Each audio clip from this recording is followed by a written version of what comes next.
Kakinada rural మండలం సర్పవరం గ్రామం నారదకుండం వద్ద వేంచేసి ఉన్న శ్రీ భవానీ సమేత శ్రీ నీలకంఠేశ్వర స్వామి దేవాలయంలో శ్రీ వాగ్మేయకార మండపం తృతీయ వార్షికోత్సవం ఘనంగా నిర్వహించారు. ఈ కార్యక్రమానికి సద్గురు సంగీత విద్యాలయం గురువర్యులు పెద్దాడ సూర్యకుమారి ఆధ్వర్యంలో బాదం ఉదయ సూర్యప్రకాశ్ లక్ష్మీకుమారి దంపతుల సౌజన్యంతో ధవళేశ్వరంకు చెందిన సిద్ధేంద్ర కూచిపూడి నాట్య కళాక్షేత్రం నాట్యాచారులు డాక్టర్ పసుమర్తి శ్రీనివాస శర్మ సారథ్యంలో పార్వతీ కళ్యాణం కూచిపూడి యక్షగానం కార్యక్రమం జరిగింది.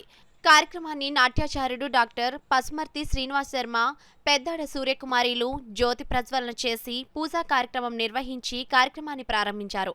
ఆద్యాంతం డాక్టర్ శ్రీనివాస శర్మ ఆధ్వర్యంలో ఆయన శిష్య బృందం ప్రదర్శించిన పార్వతీ కళ్యాణం యక్షగానం అందరినీ విశేషంగా అలరించింది. నమస్కారము.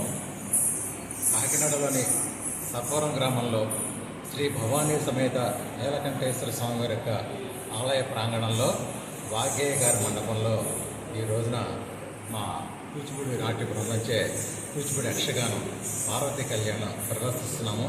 మాకు ఈ ప్రదర్శన చేయడానికి అవకాశం ఇచ్చినటువంటి శ్రీమతి పెద్దాడ సూర్యకుమారి గారికి నా యొక్క హృదయపూర్వక నమస్కారాలు తెలియజేస్తూ ఈ కార్యక్రమాన్ని అందరూ తిలకించి ఆనందించి ఆ పరమేశ్వరుడి యొక్క కృపా కటాక్షాలు పొందవలసిందిగా కోరుతూ వార్షికోత్సవం బ్రహ్మశ్రీ జాగంటి కోటేశ్వరరావు ఆశ్రయించడంతో ఇక్కడ జరుగుతుంది.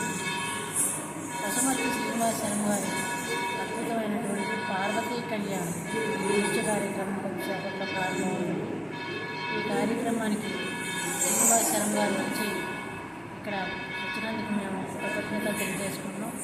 ఈ వేదిక మీద జాగంటి కోటేశ్వరరావు గారు, సామ్రాజ్యం షణ్ముఖ శర్మ గారు, అమరేశ్వర ప్రసాద్ గారు, ఇంకా ఎన్నో కార్యక్రమాలు జరుగుతున్నాయి కూడా. ఇంకా ఎన్నెన్నో జరగాలని